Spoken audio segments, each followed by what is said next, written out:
Hello and welcome to Heilman and Haver, the Stage and Screen Podcast, episode 24, coming to you virtually from Casa de Quinn and 1111 Studios in beautiful Port Orchard, Washington. I'm Matt Haver. And I'm Greg Heilman. We're two local actors looking to hone our craft by exploring the best in local theater and on the big screen. Each week we bring you entertainment news and views, celebrate classic Hollywood, enjoy cocktails with a Tinseltown twist, interview talented local actors and directors, and chat with industry experts from LA to the UK. Coming up in a few moments, we'll be joined by Gregg Barbanell, an Emmy Award-winning Foley artist with 43 years in the business. But first, we wanted to quickly remind you about a couple opportunities to support local theater, whether you live where we do or tuning in from afar. Tonight, Friday, April 16th, and tomorrow, Saturday, April 17th, the Women's Theater Festival presents Shakespeare's classic Othello, starring our friend and guest from episode 13, Seattle actor and coach Zandy Carlson, in the pivotal role of Iago. Tickets are pay what you can, and this is the last weekend to catch Othello, so visit womenstheaterfestival.com for more information and to get tickets. If you've been a listener for long, you know that we're big on supporting local theater and entertainers and artists. Coming up on April 20th is the 2021 Kitsap Great Give. The Great Give is 24 hours of online giving hosted by the Kitsap Community Foundation in support of many nonprofits in Kitsap County. Two that are close to our hearts are the historic Roxy Theater in Bremerton and the Western Washington Center for the Arts in Port Orchard. Matt and I and many of our local listeners have acted at WWCA and enjoyed wonderful entertainment at the Roxy, like last weekend's 30th anniversary showing of The Silence of the Lambs. And thank you to everyone who came out for that one. We had a great time. Your tax-deductible donation will be magnified by bonus funds on April 20th, but you don't have to wait until then to donate. Early giving is open now, and links to the Great Give and the Roxy and WWCA are in the show notes. So check them out, read up on the fantastic work those two theaters are doing in our community, and please donate. And if you're joining us from elsewhere in the country or world, please give to whatever theaters you have in your area. This has obviously been a tough year, and we all need to pitch in to keep local theaters alive and well. Many thanks from both of us.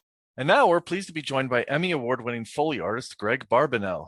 Gregg is originally from San Francisco, California, and graduated with a BFA in film from California Institute of the Arts. He's been a Foley artist for 43 years with 573 IMDb credits to his name.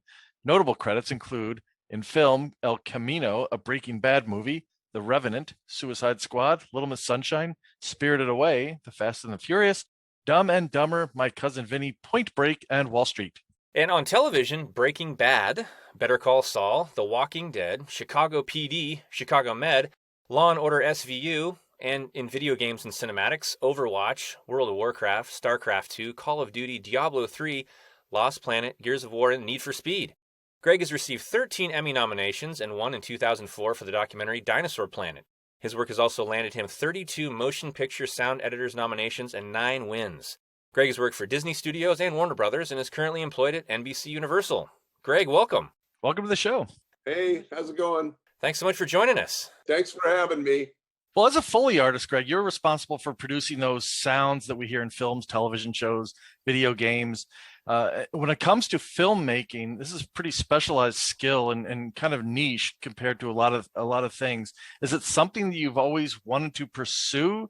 Or was it something that, along the lines in your career, your schooling, that you were inspired to get into? It's definitely not something I wanted to pursue. It's something I literally tripped and fell into. Growing up, or even when I was in college, I was at that point pretty unaware of Foley or what a Foley artist is, even going through film school.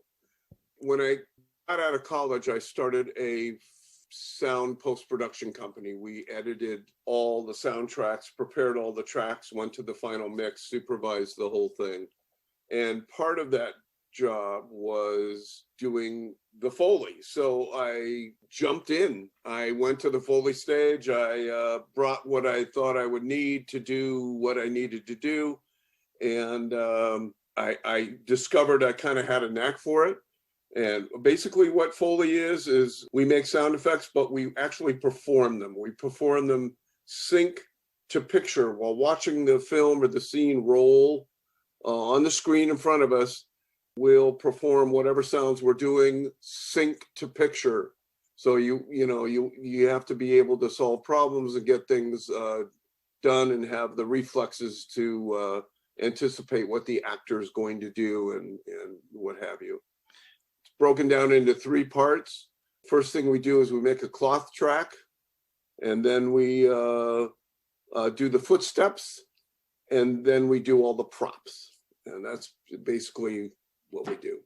Do you ever, when you make a sound effect for a particular film or product, do you ever go back and use the same thing again, or is it always a unique exercise for each project that you're working on? Good question. In Foley, it's always a unique performance. Even something as mundane as putting a coffee mug down on a table. There's many ways to do that. Is the actor angry when he puts the coffee cup down? Is he trying to be quiet? Is he gentle? Is he rough? There can be, you can slam it down flat. You can put it on one edge and then drop the, so even as something as mundane as putting a coffee cup down, we do it sync to picture every single time. The moment you start saving our sounds to a library and then taking it and cutting it in to fit the picture, which of course is done, that's what sound editing is. But the moment you do that, it's no longer Foley, it's now sound effects editing. As we researched for this show, it occurred to me that the closest thing that I could compare Foley to in my own mind was a percussionist. All of your different limbs are going, your hands, your feet, and you've got to have, you want to talk about precise timing and hand-eye coordination. It just amazed me. Now, you've worked in a variety of media, film, like we said in your bio, film, TV, video games. Does the work differ drastically from one media to the next? And do you have a favorite to work in? Well, there's not a whole lot of difference when I'm working on a video game or whether I'm working on a film or whether I'm working on television. My process of performing the Foley is pretty much the same. What does differ is the amount of time we have to do it. So on a feature film, generally, it's much more gracious. We may have anywhere from 5 days to 15 to 20 days on a feature film, sometimes more, to do all the Foley on a hour and a half, hour, 45-minute feature film. A 1 hour drama in television, we may have a day. Wow. So there's a difference in the way, in how detailed and how experimental we can get. Video games, one of the main things in video games that's very different is there's basically two types of work done in video games. One is called cinematics, which is basically like working on a feature film. It's a movie. It has a beginning, middle, and end, and it flows. And then there's what they call in-game. In-game Foley is a completely different thing. In-game Foley is we're producing the sounds of individual footsteps or hits or impacts or body falls or rolls or tumbles, jump up, jump down. And if you could imagine kind of a grid, and across the top is down the side is all the things that you need to do, like jump, land, tumble, roll, run, walk, crawl, And across the top is on dirt, sand, wood, grass, leaves, snow, gravel. So you take the first one, I got to jump up and down. They want to like 20 times, you got to jump up and down 20 times and you got to do it 20 times on gravel, on dirt, on wood, on carpet, and then you go to the next one. Okay, now a tumble and roll. And you got to do that on all these different surfaces. It's hell. First of all, you're not working the picture. You're just making sounds, because what the in-game sounds that Foley artists produce are for, these are the sounds that are triggered by gameplay. So when you take your guy and you jump him and land him, it triggers that specific sound to be grabbed and played to match what you're doing as a player. Do you find then that it's more enjoyable to do the film and television work where you're doing things along and doing the syncing up with scenes when you've got the video versus doing some of that repetitive kind of stuff? I won't accept in-game work anymore. Too much for me. It's you're just pounding yourself silly for 8 hours with no picture to go to. I'll let other people deal with that. Now, I used to do quite a lot of it, but the cinematics are a whole different thing. I don't know if you guys or anyone that's listening has ever seen any of the Blizzard Entertainment cinematics, like for World of Warcraft, or the ones that I really love are Overwatch. And they make these miniature movies that are anywhere from 2 to 7 or 8 minutes long that is kind of like backstory for each character. And they're incredibly well done. And they're some of my most favorite things to work on, because we are given carte blanche. Whatever it takes, it takes. If it takes you 2 days, great. If it takes 4, no problem. So, and we take great care. And some of my most favorite work I've ever done has been on some of those Overwatch and World of Warcraft cinematics. So we had Nick Dolan, a film composer, on a few months ago, and we talked about the importance of music in film and these other. And I think this is, right up there. Sound, just in general, I think all-encompassing music, the sound effects, and things like that. From the process perspective, he kind of went through the process of scoring things and then working with a director to change things up as he went along. How does that work from a Foley perspective? Obviously, you create sounds and sync them up. Is there a back and forth with directors? What do you do to help, move the director's vision forward in that way? Well, we try to move the director's vision forward, but we don't interact, or almost never interact with the director. We're not hired by the directors. We're hired by the supervising sound editors. So they're the ones that give us direction. They sit down with the director and get all their notes and all their spotting and what they're after and what they're trying to do, and they relay that to us. And we don't, when we do our job, when we're actually performing the Foley on a show, very rarely these days is the supervisor sitting with us. He might drop in and do playbacks, and he wants to check how this is going or whatever, but our guide, it's the cue sheets that tell us what to do. So the cue sheets, or the cues, are built into a Pro Tools session. So it'll generate a Pro Tools session, will create regions. In the regions, he'll say, I need Joe's footsteps on carpet in a tennis shoe from this point to this point. So when we open up the session, we see the whole grand, everything that they want on the show, and we start chipping away at that. So that's our Bible, if you will. We always have the ability to add to that. If we have time, we're going to say, it'd be nice, let's, instead of this, let's give them that, but let's also do this version of it. So the director is not really the one that we deal with. I've had directors come to the stage. Little Miss Sunshine, it was, I think, a husband and wife directing team. They came by, but that was just because they were fascinated. They'd never seen it, and they wanted to stop in and see what we were doing, and that was fun. But they're not telling us what to do at all. Well, how many hours do you suspect you work on a particular film, on any film? Is there, or is it different? Does it vary so much between films you really can't even? It does vary, very a great deal. Let me think of it as some examples on film. There was a film we did called Sausage Party. Crazy. Yeah. I don't know if you guys saw that. Yeah, the animated one. Yeah, that was nuts. Jeff Roubaix is a supervising sound editor and a fabulous guy. He also did a new picture, it's not out yet, called Mitchell versus the Machines, another animated feature. But like on Sausage Party, I think total, we might have done 15 days. Wow.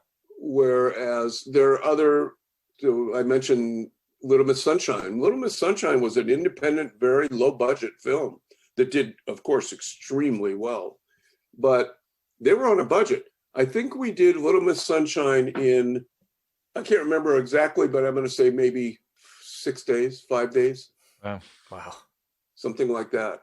So every project, it varies. Same with television. I'm working for NBC Universal now. We do a lot of the Universal drama stuff. Plus, we do a lot of the sitcoms also. But 1 hour dramas like Chicago Med that I work on, that's 12 hours. We get 12 hours to do one episode. Chicago PD, we get 8 hours.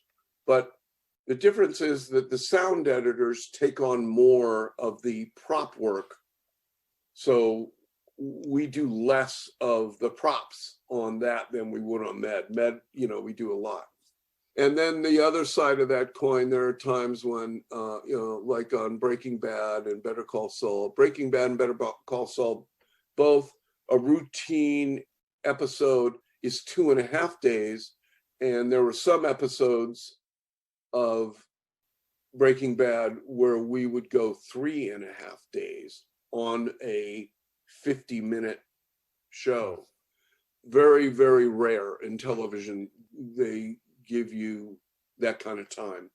But on that show, they relied heavily on the Foley. So they wanted it right. And every episode of both of those shows, Breaking Bad and Better Call Saul, handled by everybody, not just Foley, but the sound and the photography and the acting and the directing and everything, cinematography. It's all done like a feature film. It's just exquisite. Very rare to see that kind of level of work in television. Yeah, that level of quality on those shows is incredible. Interesting call out on Sausage Party, music by Alan Menken, which you wouldn't ordinarily associate with a film like that, considering all the Disney stuff he's done. Yeah, that was a fun project, I got to tell you. There was some crazy stuff we had to do, and it was a lot of fun. We laughed a lot. Well, speaking about getting things right, another of our guests, University of Prince Edward Island professor Annabelle Cohen, who's a music psychologist, she described to us how our minds react differently when we expect a certain sound to accompany an action and we hear something different. So what tools and processes do you use to make sure that the sounds we hear match what we see on the screen, especially when you're recreating a sound that can't be safely or easily duplicated, like, say, a vehicle crash? Well, when we do vehicle crashes, first of all, we do elements for it. They're going to cut big sound effects stuff but we'll do all the little pieces, the piece of trim that flies up and bounces, or the tire bouncing away, or the hubcap, rolling and wobbling to a stop. All those types of things are broken down into tiny little pieces that we make sure that we add to give it, that kind of perfection. But getting back to the question, it's all in your head. So when I work on a film, I'm always aware of what it is this scene is trying to get across. And I do everything I can to help it. That's kind of why that documentary you watch called Actors of Sound, that's kind of that term, actors of sound, which I never heard of until he made this movie. But we are in fact performing. So when I do footstep cues, there are many ways to do it. And what I do is first thing I do is I check out the body language of the character I'm working on. And immediately all the things, is he energetic? Is he unhappy? Is he depressed? Is he a bad guy? Is he a good guy? Is he fun? All these things tell me how to perform his feat when I do it. Same thing with props. Let's talk about props for a second. There's an event that happens and you can make a sound for it, something that may not be regular, like a coffee cup down, but someone's swinging back and forth on a swing. There's all kinds of way, or whatever. There are many sounds I can make to put in that sound great, but they're all different. So a lot of it's your discretion then as the artist. It's my discretion as the artist. And sometimes if we come up with two things that are really good, we'll give them both as an option.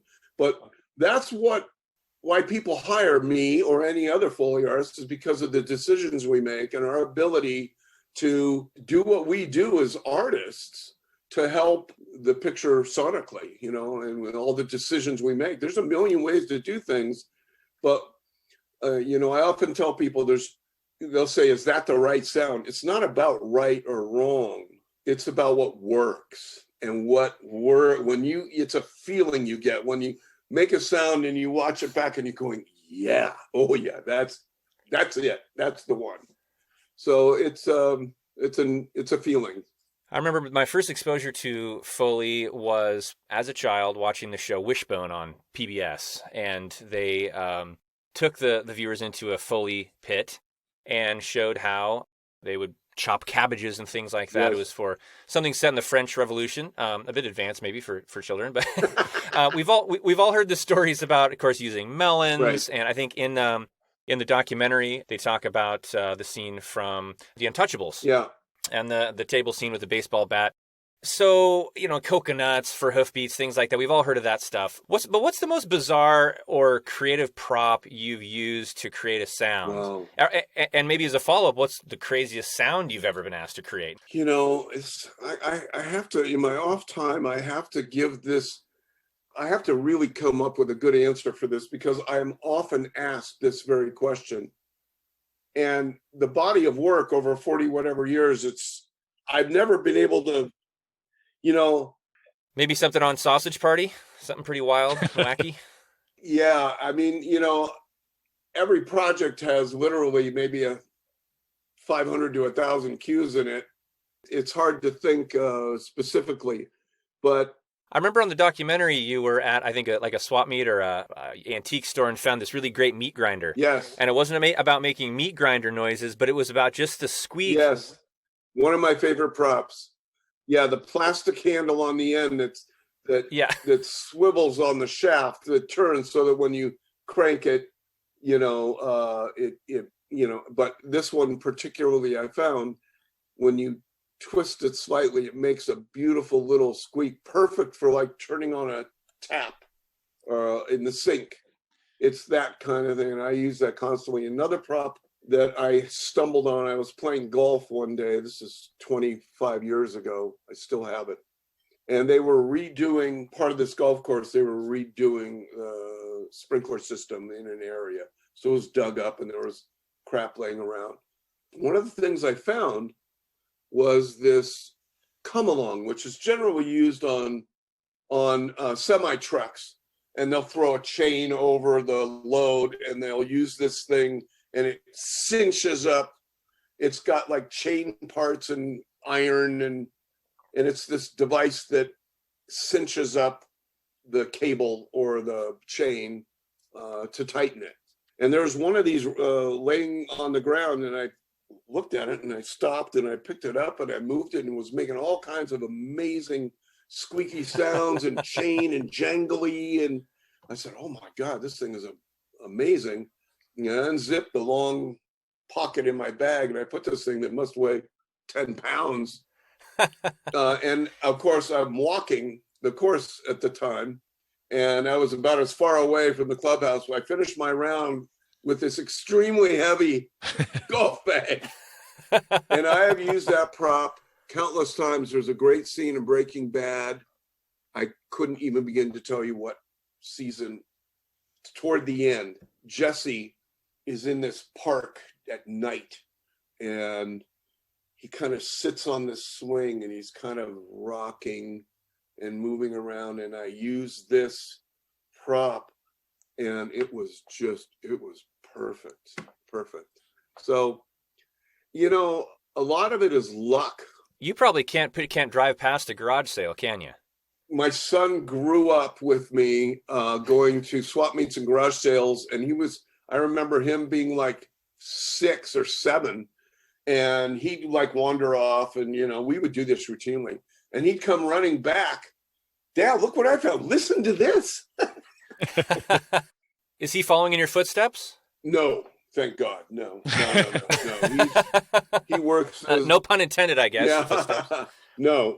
He had no desire to do that. I asked him one time when he was older, I said, well, did you ever think about doing folk? I mean, I had him as a single dad for quite a while. And so he spent a lot of time on the stages. I put him in the booth with some toys, and he would come out and help. I'd have him bang a thing or do something. So he spent a lot of his youth on the stage. But I asked him, did you ever think about wanting to, be a Foley artist? And he said, hell no, I watched you. I watched you struggle. You don't get rich doing this. And in the early days, before I had, these gigs with the studios, I was an independent, and, you work and then you don't. I was very lucky in my career. I worked quite a bit. So, but, he said, no, I want to make more money than you. Than you did. Well, you mentioned being independent and then working with studios. So how do you get engaged as a Foley artist? I guess when you're starting out, is it that you've got to build kind of a reputation, you've got to do some small things, and then as your reputation grows, people solicit you? I would say in general, that's probably a fair assessment of how this works. Not so much with me, because as I said before, out of college, I actually started a full service post-production company. So we did all the preparing of all the tracks and performing the Foley, supervising the ADR sessions, building all the tracks necessary to go to the final mix, and being there with the directors and whoever at the final mix. So my specialty was sound effects and Foley. And I had a partner in that business, and his specialty was dialogue editing and ADR. He would supervise the ADR sessions, and he would cut all the dialogue tracks, and I would get the Foley done and cut all the sound effects tracks. So we did that with that company for about 8 years. After I sold the company, immediately I'm trying to figure out, okay, what do I want to do now? Do I want to go and work for someone else? What do I want to do? The phone started ringing like crazy from a lot of my competitors. We would bid against other people who were supervising sound editors and asking me if I would, they heard that we're not doing that anymore, and they wanted to know if I would do Foley on this project they had. And that just kept happening. The phone kept ringing, and I kept doing Foley on other people's projects. So I guess I had the luxury of developing my reputation, doing all the shows that my own company was doing. But you keep getting called based on your reputation, and I've been fortunate enough to have a pretty good reputation, and I've worked a lot. Given that you are mostly remote, and maybe you've already answered this with that other answer. With COVID, obviously everybody's working remote, films are being done differently. Does that really impact how you do your work because you're remote already? Well, to a small degree. I mean, once this thing first hit a year ago, and we realized, this is serious, Universal shut everything down, production stopped. And we had a few projects that were already in the can that we were able to do, but we were down about 4 or 5 months and with no work. And then in late October, things started coming back, and they came back fairly slowly, but we had one show, and then we had 2 shows, and then very rapidly we went back to working 5 days a week. We're very fortunate about that, but it did slightly change the way we work. I have a Foley partner, and there's a mixer up in the control room. We tended to keep our distance, obviously. We tended to try and reduce the amount of work we had to do with backgrounds. So with footsteps, I would pick a character and do that character's feet through the whole show or episode. My partner would do a character. I would go back and we'd go back and forth onto the stage. And then when there's backgrounds, like the group walking back and forth in the hospital, what have you, in the back, we would have to both work together. And we tried to stay as far apart as possible and wearing masks.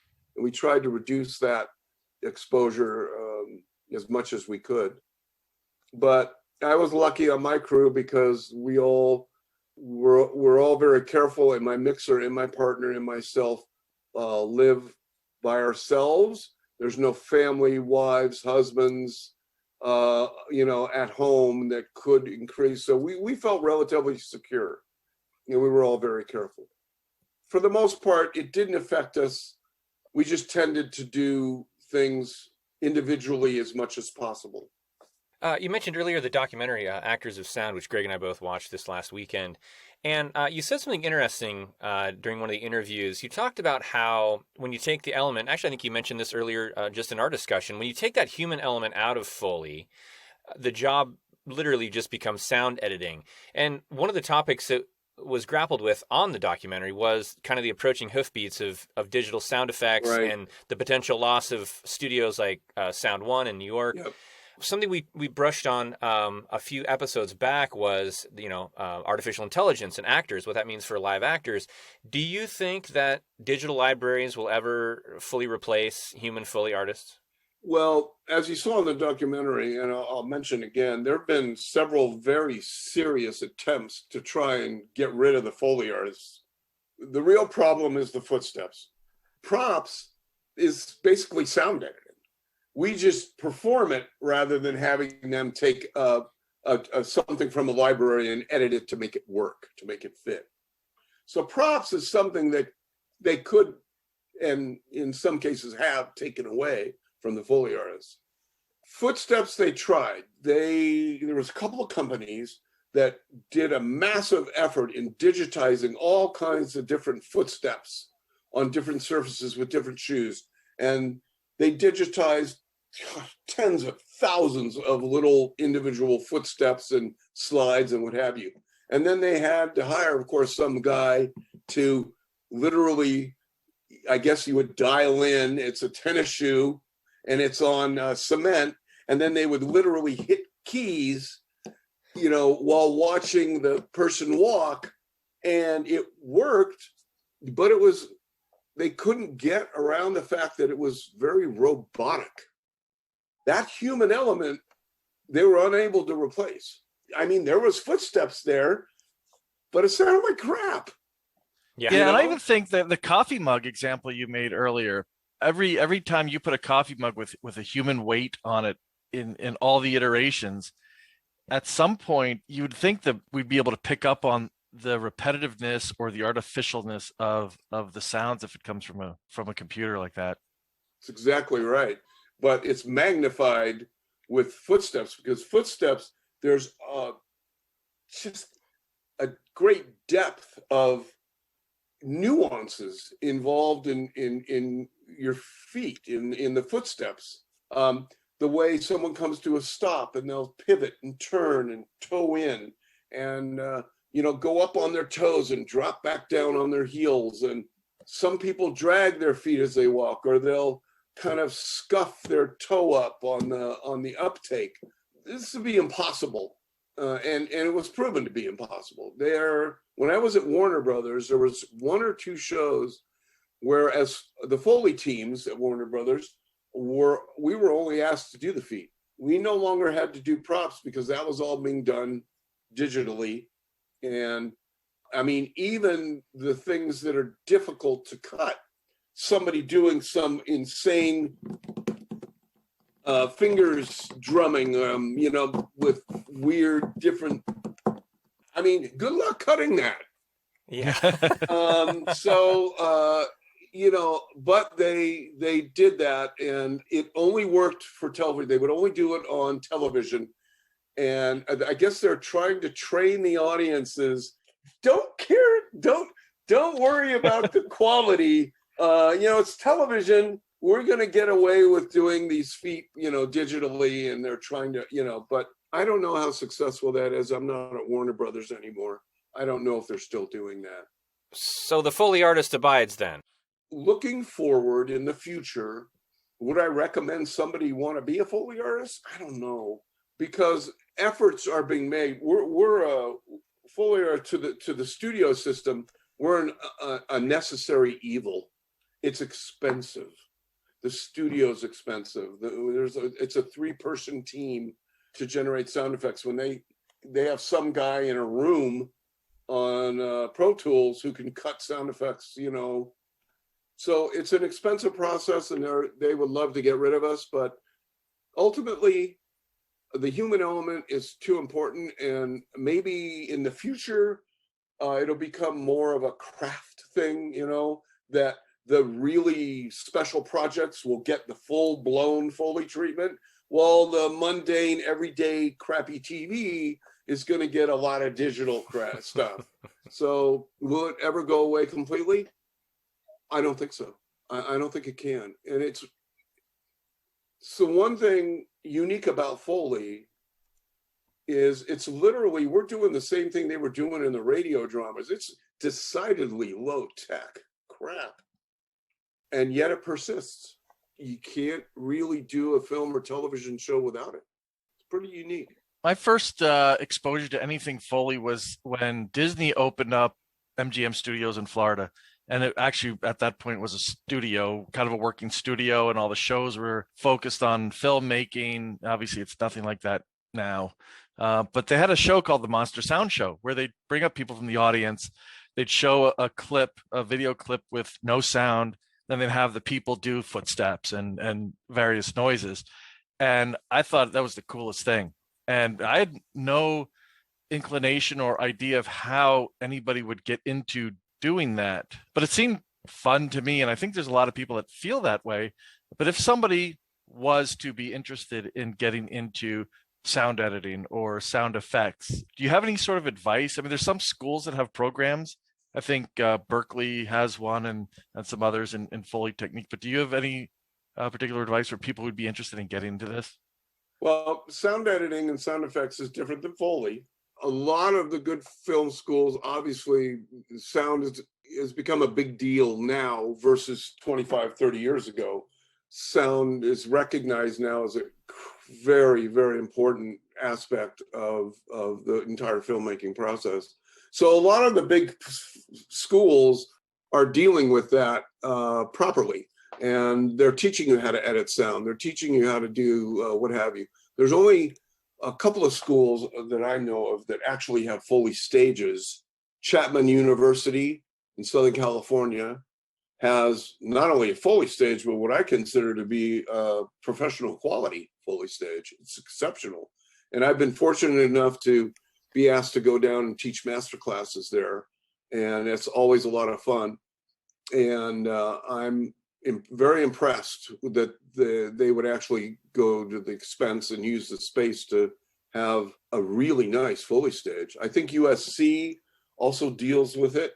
Beyond that, I'm not aware. I'm sure a few do, but teaching sound effects and editing and sound design and that sort of thing, I think is fairly common today as part of the curriculum of the film education. Foley, not so much. You don't go to school to become a Foley artist. You're wasting your money. And very few, none of them really teach it. I mean, like I said, at Chapman University, they have classes for Foley, which is fantastic. But do you graduate as a Foley artist? Not one. So if you want to pursue a career in sound or sound editing, there is a number of schools where you can learn that, including Full Sail, which is very popular. Well, a lot of people I've known and throughout the years have come out of Full Sail. But for Foley, it's really tight and closed. And the way in is to contact a Foley artist and say, I want to hang out. I just want to come down. Will you let me come and hang with you and watch? And then if you hit it off, you'll be invited to come back and watch some more. And then maybe you really hit it off. Then they'll get you out there and start doing some cues, and away you go. That's how most people have gotten into it. It sounds similar to casting in a way, in that there's not really a career path or even an educational path for a casting director. You just kind of intern, work as an assistant, and slowly kind of work your way up. It's very similar, I would imagine. It's very much, there's no clear-cut path. Everybody's story, if you talk to Foley artists, everyone's story is different.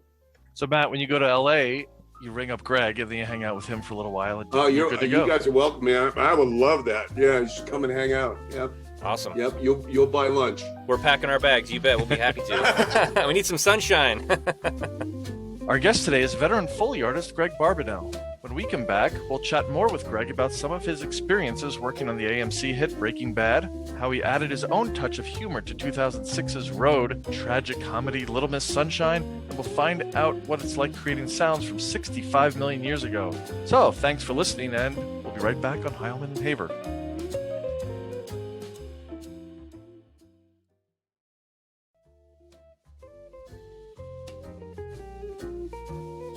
Welcome back to Heilman and Haver. Today is Friday, April 16th, and on this day in 1932, comedy short The Music Box premiered. Starring Stan Laurel and Oliver Hardy, The Music Box is just 29 minutes long and won the first ever Academy Award for Best Live Action Short for Comedy. The short film tells the story of deliverymen Laurel and Hardy as they struggle to push a large crated piano, much like the legendary Sisyphus of old, up a seemingly insurmountable flight of stairs. The stairs, 133 stairs to be exact, with multiple landings, still exist in the Silver Lake district of Los Angeles, near Laurel and Hardy Park.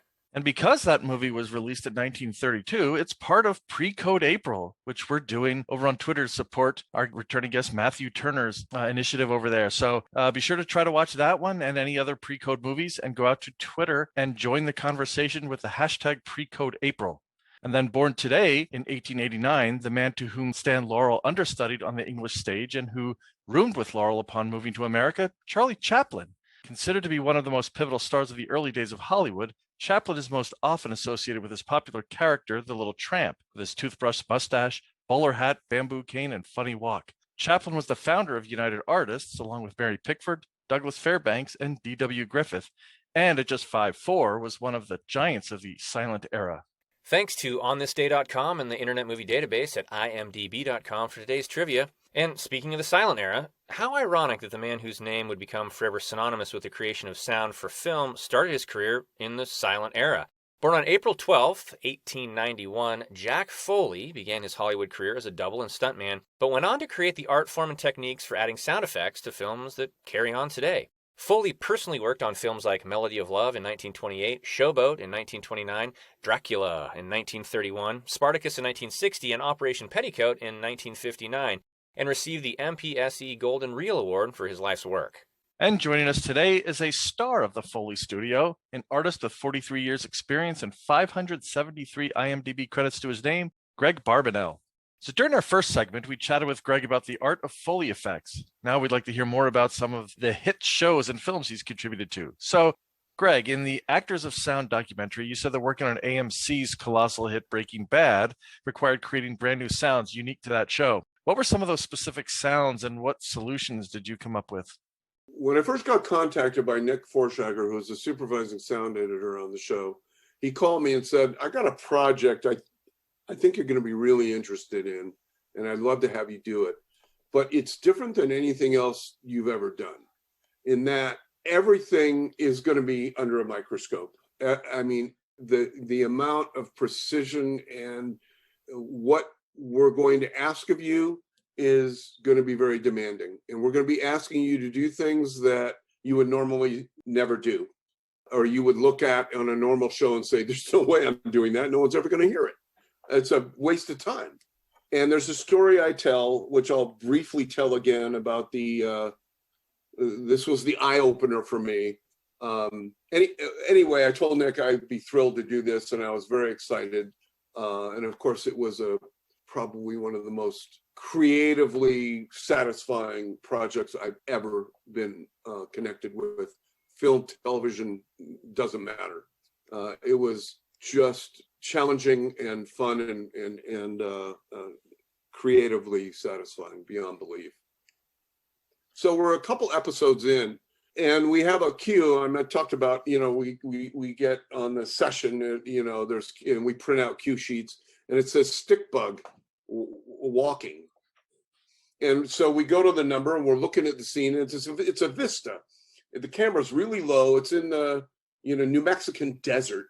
And the camera's kind of down on the ground, but you can see all the way out, and in the way miles away, the mountains and the shrubbery and all that up close, but and dirt right up to where the camera is. And it says stick bug walking. Now, you know what a stick bug is. Mm-hmm. Yeah. You can barely see them. They're just literally like little pins. And the first time we looked at it, we're going, what the hell is he talking about? There's no stick. But there it is going, I think it was right to left, right in the foreground, kind of, not really close, so it looked like a monster, but there it was back there, walking across the sand or the dirt, and he's cued us to do the footsteps for this stick bug. And I'm like going, you gotta be fucking kidding me. There is no way. But, I remember the lecture I got about just you're going to be asked to do things. And careful what you wish for. I got out. I got the mic down within a couple of inches of the dirt, and I'm down on the ground. And I think I tried like pins, but it was too thin. It would go into the dirt and the sand without making much. So I think I graduated to like kitchen matchsticks because there was more resistance in the dirt with a kitchen than with a pin. We tried a few things until I got the sound I wanted. And literally, I just sat there and did the footsteps for the stick bug until we got it right, and chuckled about that one. And off we went. And then we were on the stage one day. This is like the next week. And the dubbing mixer, Eric Justin, may he rest in peace. He unfortunately passed, and not too long after that. Young guy, amazing talent, great mixer. Anyway, I get a call. We were talking, I think at lunch, we bumped into each other, and I mentioned something about the stick bug. He goes, "Oh, no, man, no, stop by the stage. I'll show you. We're working on that now. Stop by the stage." So I ran over to his stage later, and he went back and played the scene with everything kind of already mixed. And there it was, played up. That stick bug feat. I'm like dying. I'm going, "You gotta be kidding." He says, "Dude, this stuff is killer. All your work so far is amazing. And we're using the hell out of it. We're using, which is, typically you do a lot of Foley, you do everything that's skewed. 10% of it you're going to hear when you watch it back, maybe.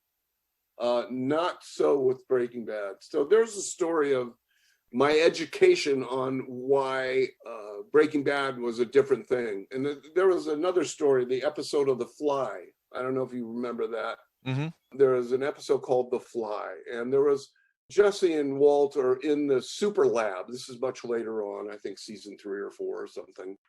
And they're about to do a big cook, and Walt notices there's a fly buzzing around, so he shuts down the cook until they have to kill the fly. So the whole episode is about them trying to get this fly, and there was a shot of the fly. It landed on something, and it was an extreme close-up of this fly, and it was on it for 8-10 seconds, and it lifted its front feet up, rubbed them together, fluttered its wings, took a couple little steps, shook its body. Its little antennae came up and rubbed together. And they wanted every bit of that. Wow. And I think we were on that scene for like 45 minutes, for like 10 seconds, getting every element just right, figuring out how the hell are we going to do these wings? And I can't, honestly, I wish I could remember exactly what we settled on, but there's a lot of trial and error of things. And then when I watched that broadcast, it was all there. It was just beautiful. It was amazing. So Breaking Bad was exceptional. The challenges were daily, every day. There was nothing basic about that show. There was always something amazing. Another quick bit, Jesse is climbing a fence. He's trying to retrieve his RV out of this locked lot. And he climbs this fence and gets over this barbed wire and jumps down and lands on a porta potty. Okay, and he lands on it and he's standing there for a second, and we had to create this kind of stress. And he's kind of, uh-oh. And the whole thing caves in. He crashes through the roof, the whole damn thing, and we've got to do all the sloshing of that. Oh, yeah. And the whole damn thing falls over and crashes into the dirt, and all the water spills out, pouring out in the dirt, and he has to crawl out through the muck and the mud and the yuck. And then he has one shoe completely soaked, but the other's not, and he gets himself up. That alone, just knocking that thing over and all the elements that we did for that took a long time. But then when he gets up, he now is walking towards his RV, and his one shoe is completely soaking wet and the other's dry. So we had to do a step, step, death. And we had to get that, it's a fine line. You don't want to get comical. You can't get too over the top stupid because it's not that kind of show. Although dark humor is a great element in both Breaking Bad and Better Call Saul. There's a lot of humor, very dark, but so it's we had to get that just right. So there's every show, every episode, there's some challenge like that. That's like, oh my God, it's going to take forever. It's going to make it really fun to go back and rewatch Breaking Bad. And, now that we've met you and know that each one of those sounds came from your studio. Another one that took real quick, I don't want to waste all your time. Another one that oh, no, please. Was probably one of the greatest challenges was the train episode where they robbed the train of the liquid. I can't even remember what the substance was, but there was a tanker thing filled with this element they needed to make the drugs that they couldn't get anymore. So they stopped the train somehow with some ruse of a truck on the tracks. It was all planned out, and they jump up on the train and they're undoing these huge gigantic metal hatches with chains attached and flipping them open and climbing down and climbing all over the thing and hooking stuff and putting tubes down the thing and draining, but to all the heavy metal stuff for the train, we didn't really have big enough stuff for that. Fortunately, on Breaking Bad, they would send me the episodes a week or more in advance, so I could watch it, make my notes, make my lists, and then hit the town looking for the props. And I ended up at this huge metal recycling facility in San Fernando Valley. And I bought $200-300 worth of iron. Some of these props I've used many times since, but things that are worked for the hatch and the unscrewing the giant, these are things that are like the size of manhole covers. And without getting those tools, without getting those props right, that having the right metal in front of me made doing the scene successful. I would have had to fake it with stuff that wouldn't have been as good. So the more prep you can do, but that train scene was something else. That was I could go on and on and on about that show. Like I said, everyone had its amazing challenges. Breaking into the ATM machine, that was brutal. Literally, they spent half a show with this guy, this insane drug addict, they dragged their ATM machine into their living room, and they're trying everything they can. Drills, pry bars, all kinds of different tools, sledgehammers, and they're going at it forever. And then they finally pry it open, and the wrenching and the breaking and the whatever, and every episode, very challenging work. I mean, I knew that show raised the bar for television, for everything else that's been created since. This is a great illustration of just the level of detail, even from this aspect that they applied to it. Fascinating. Look, I often say it, but Breaking Bad was the pinnacle of my career. I was blessed and lucky to have been selected to work on that, and I feel really good about delivering. When that shut ended and they started Better Call Saul, they left Warner Brothers and they did a package deal somewhere else for the first 3 seasons. They weren't real happy. Season 4, they changed that deal, and they called me back. They said, we're going to start season 4, and now we were able to break away the Foley from the package deal. Would you be interested in coming back? I said, hell, God, yeah. So I've done season 4, season 5, and hopefully there is a season 6 that's going to be done, which is the final season. And I haven't heard when that. Hopefully that'll start up fairly soon. One other quick thing: the Foley Artist group, Facebook group, with thousands of members, they had a contest. They do contests, and it says the first one they did was, what's the best Foley on a feature film? That, and everyone could write in what they thought was whatever, and then they narrowed it down to like 3 or 4, and then everyone got to put their vote in on what they thought, and they selected what the Foley artists say is the best Foley on a feature film. Hey, yeah. And that was a live sound effect, by the way. Yeah, that's right. That wasn't me. The last one they just did was the best. What's the best Foley? Not cut sound effects, but Foley on a television series, and the group voted Breaking Bad. Congratulations! That's wonderful. That's awesome. I told them I was honored that meant more to me than an Emmy. Here's all my peers saying that the work we did on that was the best Foley in television. Well, and like you said, two shows, that Breaking Bad and Better Call Saul, two shows full of dark comedy, which I appreciate. And another film that I enjoy, as far as dark comedy goes, Little Miss Sunshine, another project that you worked on, we mentioned a little earlier. I liked what you said in the documentary, that you like to enhance the comedy in a film or a show whenever you can. Yeah. Could you tell us the story about the VW van in Little Miss Sunshine? I know what you're talking about. Remember, Little Miss Sunshine was kind of a budget thing. I think we only had like 4 or 5 days, maybe 6. I can't remember. But we had to move fairly quickly.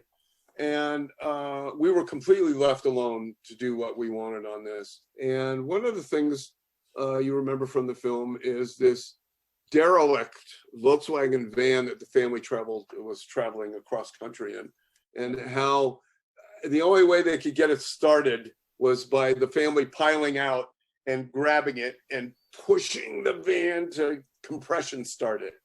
The van kind of became a character in my eyes. The van was a character all by itself. And so we did everything we could to get across the fact that this van was beat up, broken down, a rattle trap. We did everything we could to make it sound like, it was on its last legs. Sound effects, of course, with the engine and the sputtering and all that, that's not us, but they did their bit. And we would, like rolling the side door, we would have it like kind of wonky and wobbly, and everything about it, we tried to convey that this thing was a piece of crap. And in the process of working on it, the stage gets messy. You start throwing crap around and while you're in the fever of working quickly. And we had a great big metal hood down on the ground. And I think I threw a car door on top of that just to get it out of the way. And then I'm going to get something, and I step on the door on the hood, and it made this incredible, this amazing metal stress ronk. And I went, whoa. If I had tried to get that, I probably would have failed. But these two pieces of these two big props on top of each other was an accidental find. And I went, oh my God, that's amazing. We got to use this. So we decided to do that every time the family would start to push the van. Right. It would groan and creak like it was resisting. It wasn't free rolling. So it added personality to an inanimate object. Right. So it was, we were cracking up going, oh my God, this is priceless. This is really good. They're going to love this. And they did use it. But the thing that was the most satisfying, and one of the more satisfying moments in my Foley career, was I went to a screening. As a matter of fact, it was at a high school that had a very sophisticated film studies program. And there was a panel discussion for Little Miss Sunshine. And on that panel, up on the stage, they asked, the director was there, the directors, I think it was a husband and wife, and a producer, and the sound editor, I believe, was there. And believe it or not, Brian Cranston, who I talked to, he was on the panel. He had a tiny little role, I don't know if you remember, at the swimming pool. He got a hold of the script before they shot it. He begged, he wanted in on this project really bad. He wanted the dad role. They didn't go for it. But they did throw him the bone of that one part. Anyway, so we had a panel discussion, And then when it was over and the questions and answers and what have you, it was a pretty fun day. Then they ran the film. So we're watching, and you know, we're now back sitting in the audience with everyone, and there were a lot of, it wasn't just kids, there were a lot of parents and a lot of faculty and what have you. It was a big deal for them. So we're running the film, and it was, I think, the third time it was at a gas station when the family piled out and they get in and they start pushing the van and they really played up this stress creek. The audience laughed.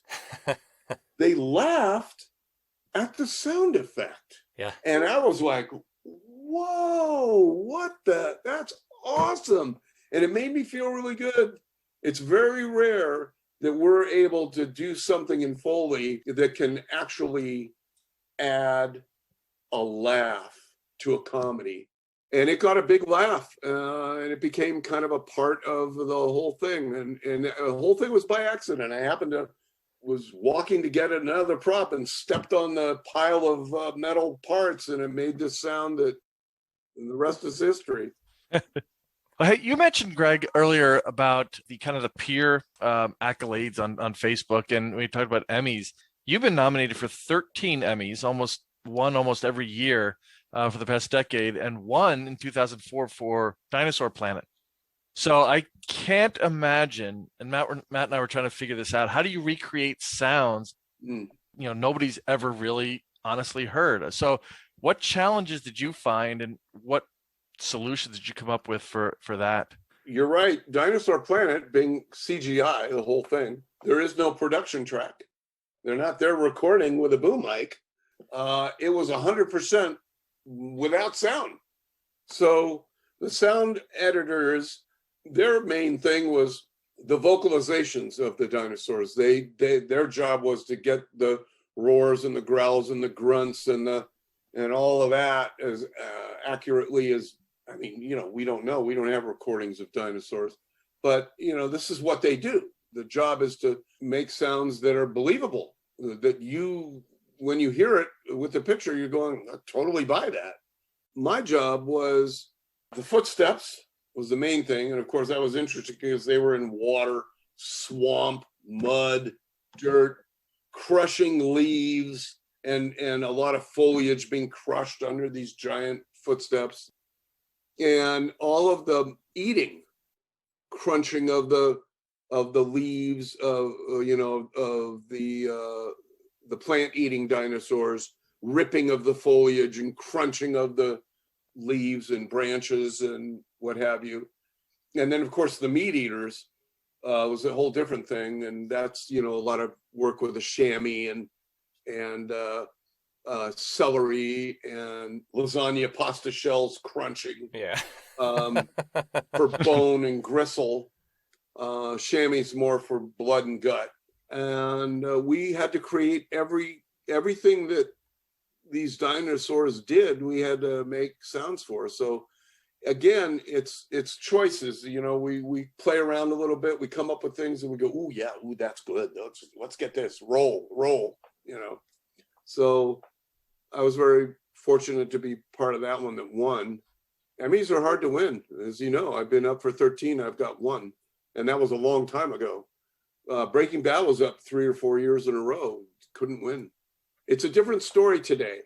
Competition with what's happened with all, the Netflix and Amazon and all these amazing projects. They're getting tough, very tough to compete with. Yeah, they're almost movie studios, but they're competing at the television level. Right. And they're also can afford Game of Thrones, which we were up against several times, and they won a lot. But Game of Thrones is tough to compete. All the shows that were up against it, you might as well just throw in the towel, because they could afford a schedule. Even Breaking Bad had an unusual of 2.5 to 3.5 days of Foley. They would have 5 and 6 days of Foley. They would have 2 weeks or more of sound editing. Instead of a 4-day mix, they would have a 10-day mix. So they had the ability to super fine tune every element of the soundtrack to almost a degree that it wasn't fair, because we're all working under more or less the same restrictions of time and what have you, but they had unlimited. It was tough to compete with. Well, speaking of Game of Thrones, one thing from a Foley perspective, I think I've always wondered, it has to do with swords. I always wondered when you pull a sword out of a sheath, regardless of the sheath is metal or leather, it always makes that metal sound.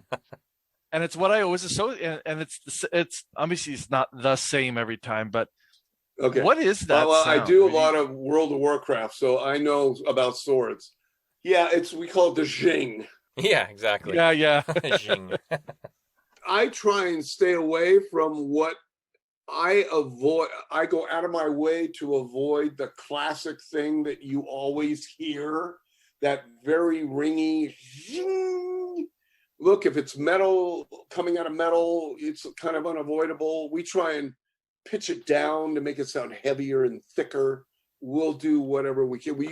I've got a large collection of sword blanks. I went to a sword maker and bought a bunch of blanks from not finished swords, but the long pieces of various thicknesses in this, so they're all different sounds.